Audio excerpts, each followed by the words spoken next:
karahasan laban sa kababaihan at mga bata o VAUSI ay isang mabigat na suliraning patuloy na sumisira sa katahimikan at pagkakaisa ng maraming pamilya. Hindi ito nalilimitahan sa pisikal na pananakit, kabilang dito ang emosyonal, psikolohikal, sexual at ekonomikong pang-aabuso na nag-iiwan ng malalim at matagalang sugat sa mga biktima. Sa harap ng ganitong kalagayan, napakahalaga ng papel ng kapulisan. Bilang tagapagtaguyod ng batas, sila ang nagsisilbing unang takbuhan at sandalan ng mga biktima ng VAUSI.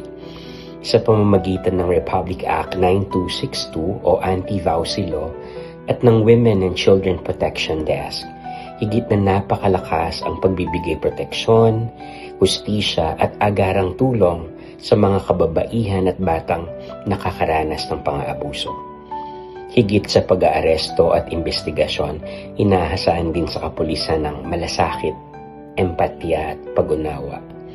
Ang mahinahong pakikinig, maingat na paghawak sa mga kaso at maagap na pagtugon ay mahalaga upang maibalik ang dignidad, kapanatagan at lakas ng loob ng mga biktima. Gayun din, mahalaga ang aktibong pakikilahok ng pulisya sa edukasyon at kampanya sa komunidad upang maagapan at maiwasan ang anumang uri ng karahasan bago pa ito mangyari. Ang laban kontra VAUSI ay hindi lamang tungkulin ng kapulisan, kundi responsibilidad ng buong komunidad. Sa pagtutulungan, malasakit at pagkakaisa, maaari nating mabuo ang isang lipunang ligtas, makatarungan at walang karahasan. Tayo pong manalangin.